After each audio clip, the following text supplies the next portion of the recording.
Hey guys, this is Shalancy Daniel from The Creativity Shell, and today we are going to learn how to sew Project 1 from Volume 1 to 5 of the Creativity Sews Beginning Sewing 101 kits.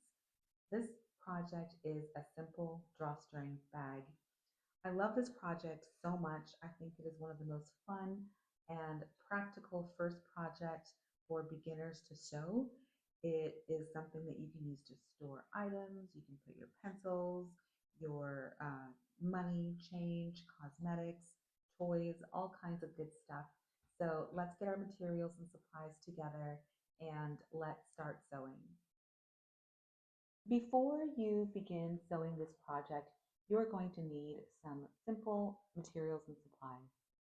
You will need a rectangular fabric, ribbon, and a safety pin.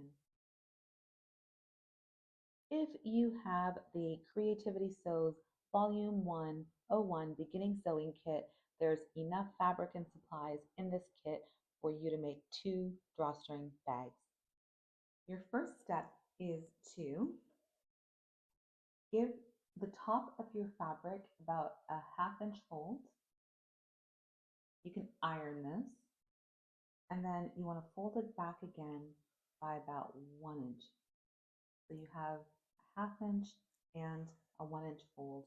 This is what you're going to sew to create a hem and also a channel for your drawstring. Before you begin sewing, I would absolutely recommend that you use a washable marker or chalk and draw yourself some guidelines. Your guidelines are going to be drawn just at the edge of this fold. And I'm just going to give myself some dashes. These are just going to be lines that I'm going to use to guide my sewing machine when we are sewing. I'm going to put a little S right here, indicating that's where I need to start sewing. And I'm going to put a C right here that indicates where I need to stop and cut my thread. If you want to use some pins to hold down your hem, you absolutely can. But if you ironed this and you ironed it well, it should stay nice and flat for you, so you don't have to really pin it. As you're about to sew your bag, you want to position your needle right under this fold or where your guidelines are. Every machine has a little U-shaped button, which is your backstitch button.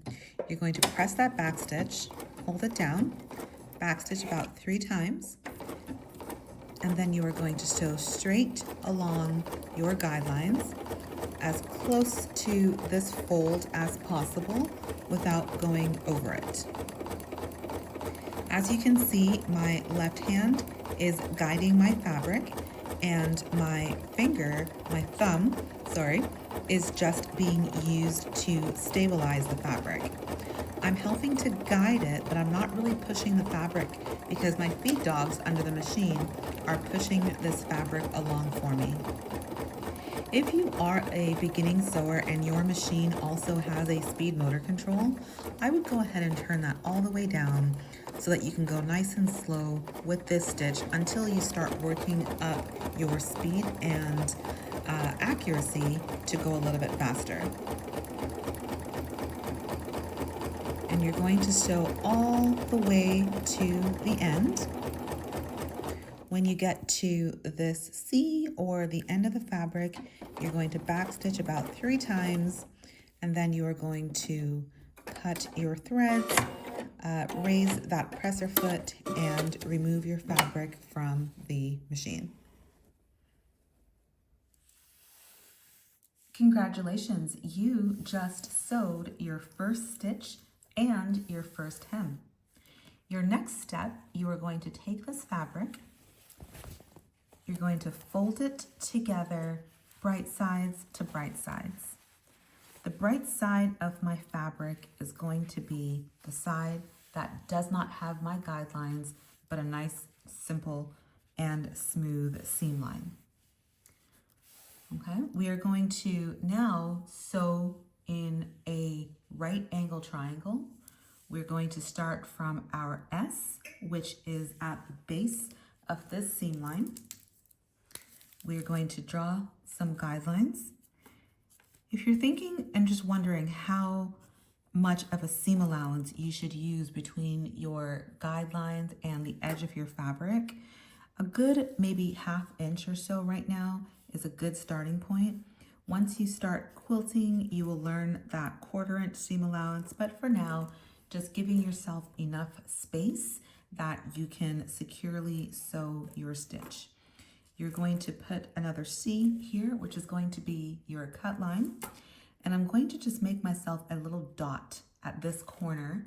This is going to be our pivot line. When you are ready to finish sewing this bag, you are going to position your needle right underneath the first seam line that you sewed. You will lower your lever, position your needle in the fabric. You will backstitch about 3 times, and then you are going to sew nice and straight along your guidelines, closing up the side of the bag. Again, note where my hand and my fingers are. They're positioned away from the needle. We don't want to get our hands too close out of risk of sewing it.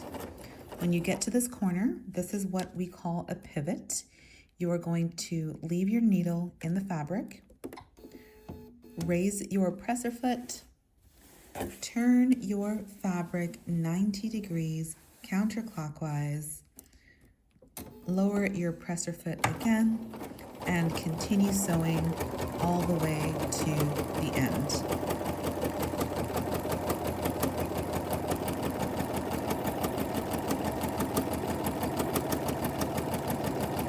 When you get to this fold of the bag, also where I've marked my C, I'm going to sew to the end of it.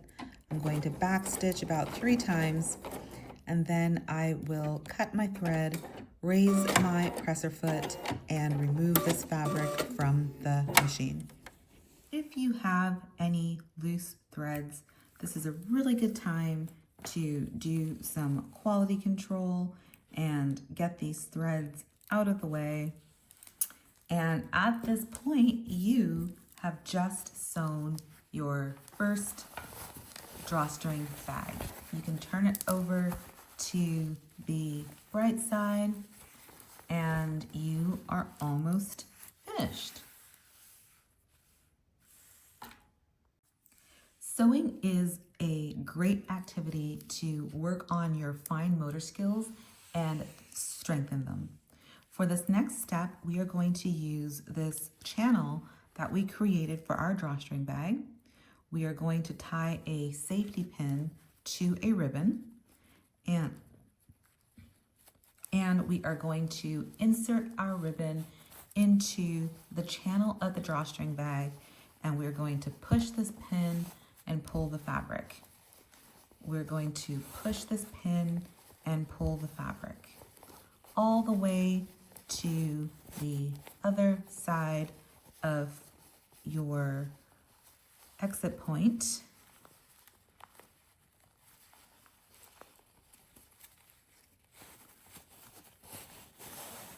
And once it's on both ends, you can disconnect your pin, tie a knot, which is also a great skill for practicing fine motor skills. And your drawstring bag is complete.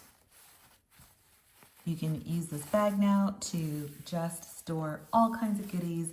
These are good for giving to people if you have gifts for them, and just sharing. You can make these over and over again. Thank you guys so much for sewing a drawstring bag with us. Once you learn how to make one of these, you can make these over and over and over again. They're so great for giving gifts in or for storing your own personal stuff. So have so much fun, ladies, and we will sew again with you guys very soon.